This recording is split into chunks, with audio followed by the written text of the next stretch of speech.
وَأَقِيمُوا الصَّلَاةَ وَآتُوا الزَّكَاةَ وَارْكَعُوا مَعَ الرَّاكِعِينَ،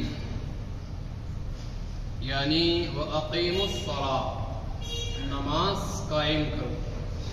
وَأَقِيمُوا الصَّلَاةَ، نماز قائم کرو. نماز کیا مطلب قائم کرنے کا؟ یعنی نماز پڑھو، نماز پڑھو.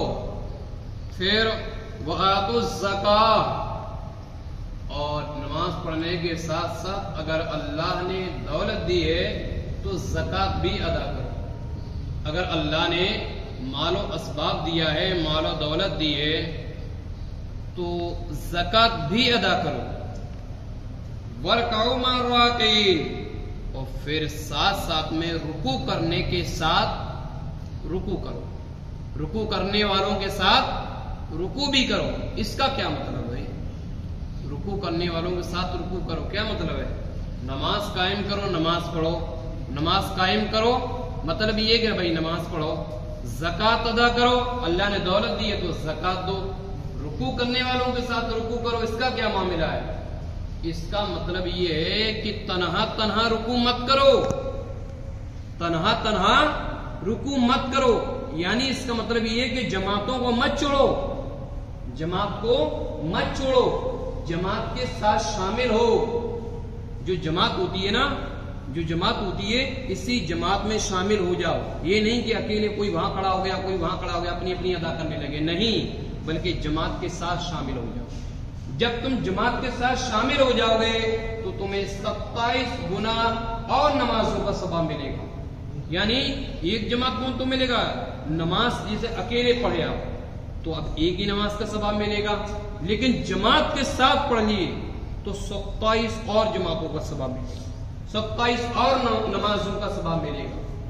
اسی لیے کہا گیا کہ رکوع کرنے والوں کے ساتھ رکوع کرو، یعنی جماعت میں تم شامل ہو جاؤ. جماعت سے الگ مت پڑھو، یہ مناسب نہیں. جماعت سے الگ رکوع مت کرو، یہ اچھا طریقہ نہیں. پھر قرآن مقدس کے اندر آتا ہے أَتَأْمُرُونَ النَّاسَ بِالْبِرِّ وَتَنْسَوْنَ أَنفُسَكُمْ وَأَنْتُمْ تَتْلُونَ الْكِتَابَ أَفَلَا تَعْقِلُونَ، کیا تم لوگوں کو بھلائی کا حکم دیتے ہو؟ لوگوں کو بھلائی کا حکم دیتے ہو، لوگوں کو بھلائی کا حکم دیتے ہو اور اپنے آپ کو بھولے ہوئے ہو. لوگوں کو تو بھلائی کا حکم دے رہے ہو لیکن اپنے آپ ہی کو بھولے ہوئے. جبکہ تم کتاب پڑھتے ہو، عقل سے کام نہیں لیتے. عقل سے کام نہیں لیتے. کیا مطلب ہے؟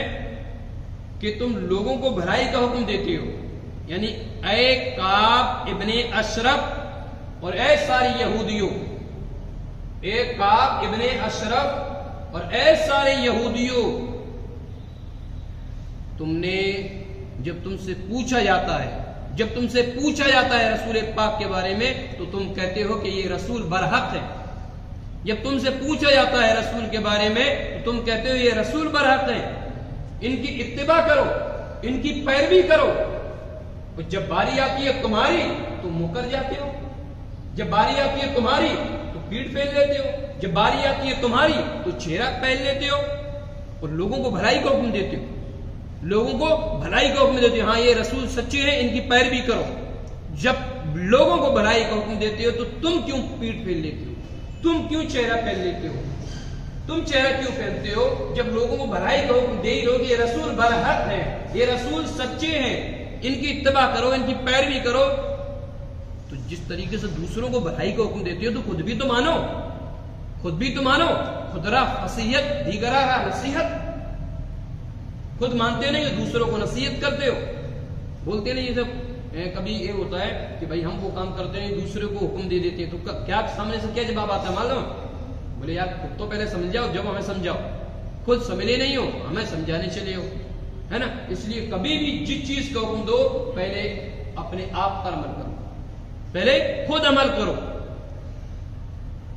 فارسی کے اندر ایک جملہ ہے، ہر چے از پندو نصیحت گوئی، ہر چے از پندو نصیحت گوئی نو خست برآ کار کن، کہ جو کچھ تو نصیحت کرے، جو کچھ تو نصیحت کرے پہلے خود عمل کر جب دوسروں کو حکم دے. جو کچھ تو نصیحت کرے پہلے خود عمل کر پھر دوسروں کو بتا. بغداد کی سرزمین پر سیدنا سرکار غوث اعظم رضی اللہ تعالی عنہ کہ پاس ایک عورت آئی، کہا حضور یہ بچہ ہے میرا، یہ گڑ زیادہ کھاتا ہے، یہ بچہ ہے میرا گڑ زیادہ کھاتا ہے،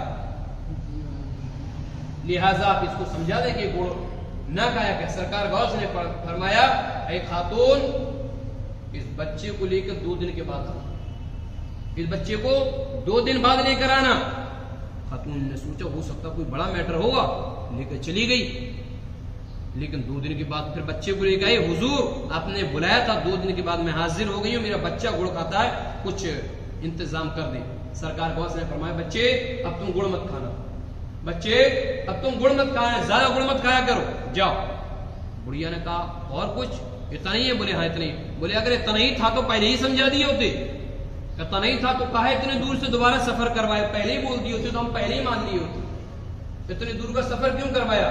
سرکار غوث اعظم نے فرمایا اے خاتون، وہ اس کو اس لیے اس بچے کو میں نہیں سمجھایا کہ جس غوث کے تم پاس آئی ہو یہ غوث بھی گڑ زیادہ کھاتا ہے، اور جب میں خود کھاتا ہوں تو اس بچے کو کیسے منع کر دیتا، اس بچے کو میں کیسے منع کر دیتا؟ اس لیے پہلے جب سے آئی ہو تم یہاں سے گئی ہو، پہلے میں نے خود گڑ کھانا بند کیا ہے، جب اس بچے کو میں نے منع کیا، پہلے میں نے خود اپنے اوپر عمل کیا۔ اسی لیے قرآن کہتا ہے کہ جو کچھ تم پہلے کہو، جو کچھ تم نصیحت کرتے ہو، جو کچھ لوگوں کو کہتے ہو، پہلے خود بھی عمل کرو۔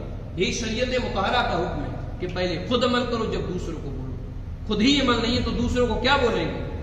اگر بول بھی دیے غلطی سے تو خود ہی بدنامی کا سبب ہوگا۔ تو وہی کہہ رہے ہیں کیا تم لوگوں کو بھلائی کا حکم دیتے ہو اے کعب ابن اشرف اور یہودیو، تم لوگوں کو بھلائی کا حکم دیتے ہو اور اپنے آپ کو بھولے ہوئے ہو، حالانکہ تمہارے پاس کتاب ہے، کیا تم عقل سے کام نہیں لیتے ہو؟ عقل سے بھی تو کام لو تھوڑا سا، کہ بھائی اگر کوئی جواب تو الٹا ہی ملے گا، جب تم دوسرے کو سمجھا رہے پہلے خود عمل کرو تم۔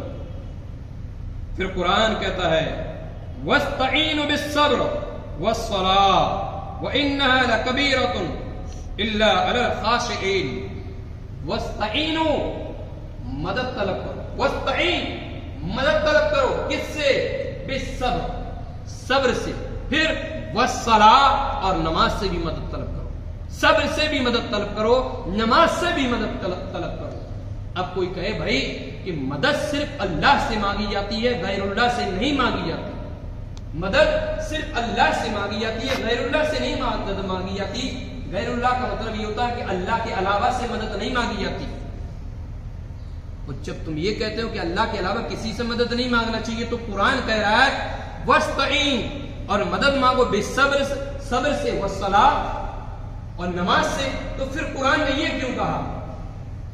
تو اس کا جواب یہ ہے کہ یقیناً نماز سے بھی مدد مانگو، یقیناً صبر سے بھی مدد مانگو، یقیناً انبیاء سے بھی مدد مانگو، یقیناً اولیاء سے بھی مدد مانگو، لیکن خدا سمجھ کے نہیں، خدا سمجھ کے نہیں، خدا کے بندے سمجھ کر۔ انبیاء سے مدد مانگو گے، اولیاء سے مدد مانگو گے، صحابہ سے مدد مانگو گے تو خدا سمجھ کے نہیں۔ اگر تم نے خدا سمجھ لیا گویا تم نے شرک کیا، گویا تم داخل اسلام سے ہی تم نکل چکے ہو اگر خدا سمجھ لیا تو۔ قرآن فرماتا ہے قل هو اللہ احد، حبیب آپ فرما دیجئے ہمارا اللہ ایک ہے۔ تو اگر انبیاء سے تم مدد مانگو، اولیاء سے تم مدد مانگو، صحابہ سے مدد مانگو، اللہ کے نیک بندوں سے مدد مانگو تو خدا سمجھ کے نہیں، بندے سمجھ کے، خدا کے بندے سمجھ کر، وہ یہ سمجھ کر کہ اللہ نے انہیں یہ پاور دیا ہے، اللہ نے انہیں یہ سماعت دے دی ہے، اللہ نے انہیں یہ قوت دے دی ہے کہ اگر تم انہیں مدد کے لیے پکارو گے تو اللہ کے فضل سے یہ تمہاری مدد بھی کریں گے، اللہ کی مہربانی سے تمہاری مدد بھی کریں گے، اللہ کی مہربانی سے تمہاری سنیں گے بھی۔ جیسے کہ آج میں نے بتایا تو صبح فجر میں کہ اللہ نے ان کی سماعت کو بڑا بلند کر دیا ہے، اللہ نے ان کی سماعت کو بڑا اونچا کر دیا ہے، ان کے ماننے والے کہیں سے بھی ان کو پکارے یقیناً یہ ہر جگہ مدد کریں گے، جن کریں گے کیسے؟ اللہ کے فضل سے، اللہ نے جو انہیں طاقت دی ہے اس طاقت کی بنیاد پر۔ انبیاء اولیاء کے پاس چاہے وہ انبیاء ہوں، چاہے وہ اولیاء ہوں، چاہے وہ صحابہ ہوں، چاہے وہ تابعین ہوں، چاہے وہ بزرگان دین ہوں، چاہے علماء دین ہوں، اپنی طرف سے کسی کے پاس کوئی طاقت نہیں، اپنی طرف سے ان کے پاس کوئی طاقت کوئی پاور نہیں ہے. اگر انبیاء اولیاء صحابہ تابعین تبع تابعین اور جتنے بھی اللہ کے نیک بندے ہیں اگر ان کے پاس پاور ہے تو اللہ رب العزت کے دیے سے پاور ہے.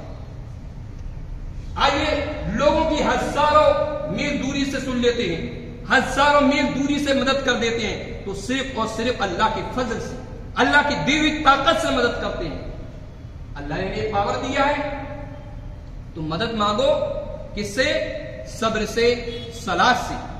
جیسے حضرت عمر فاروق اعظم رضی اللہ تعالیٰ عنہ کے تعلق سے وہی بتایا. عمر فاروق کہتے ہیں یا محمد میدان سے پکار رہے ہیں, جنگ ہو رہی ہے, یعنی یا محمد صلی اللہ علیہ وسلم ہماری مدد کریں, محمد صلی اللہ علیہ وسلم ہماری مدد کریں. سرکار فرماتے ہیں فاروق گھبرانے کی کوئی ضرورت نہیں ہے, یہ جنگ تمہارے ہی ہاتھ ہے, یہ جنگ کا فیصلہ تمہارے ہی حق میں ہوگا, گھبرانے کی کوئی ضرورت نہیں ہے. اللہ اکبر.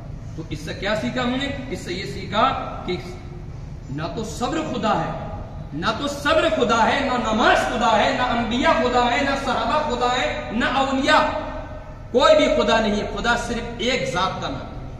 یہ جتنی چیزیں ہیں یہ خدا تک پہنچانے والی چیز ہے. کہاں تک پہنچانے والی ہے؟ خدا تک.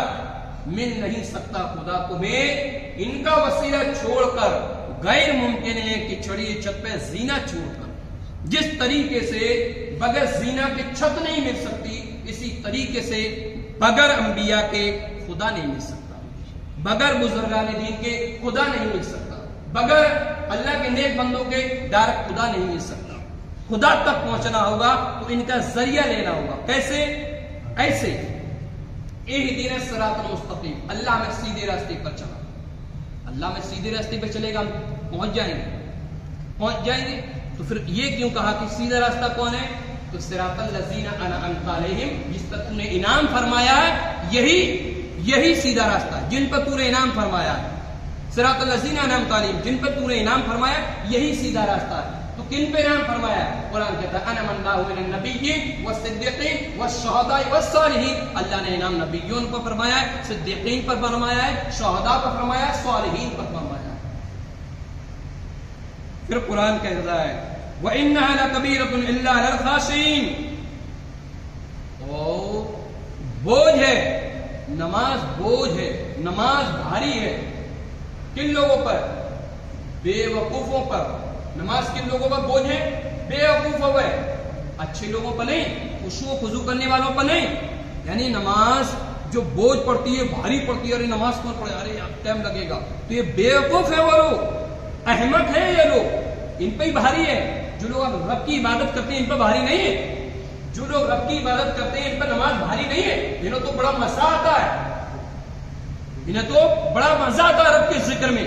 الا بذکر اللہ تطمئن القلوب, اللہ کے ذکر سے دلوں کو سکون ملتا ہے, اللہ کے ذکر سے دلوں کو سکون ملتا ہے. مولا کائنات علی مرتضیٰ فرماتے ہیں کہ جب میں سجدہ کرتا ہوں سجدہ, تو دوسرا سجدہ میں اس وقت تک نہیں کر سکتا, دوسرا سجدہ میں اس وقت تک نہیں کرتا جب تک کہ میں اپنے اللہ کو دیکھ نہیں لیتا. نماز میں جو سکون ہے صحابہ سے پوچھو, نماز میں جو مزہ ہے بلال سے پوچھو, نماز کیا ہے پیغمبر کی آل سے پوچھو. نماز میں جو مزہ ہے وہ بلال سے پوچھو کہ نماز کی اہمیت کیا ہے. اور نماز کی اور اہمیت دیکھنا ہے تو رسول پاک کی اولاد کو میدان کربلا کے اندر دیکھو کہ تلواروں اور تیروں نیزوں بچیوں کے بیچ میں بھی حضرت حسین نے سجدہ کیا تھا, نمازیں ادا کی, لیکن رب کی عبادت سے منہ میدان کربلا کے اندر بھی حسین نے نہیں پھیرا تھا. اسی لیے رسول پاک کی آن نے یہ پیغام دے دیا ہے میرے نانا کی امتیوں, کسی بھی حال میں پہنچ جاؤ, کسی بھی میدان میں پہنچ جاؤ, لیکن نماز کبھی مت چھوڑنا. صحابہ نے تو میدان جنگ میں بھی نماز نہیں چھوڑی ہے. کچھ صحابہ جنگ کرتے تھے دشمنوں سے, تو کچھ صحابہ نماز پڑھا کرتے تھے.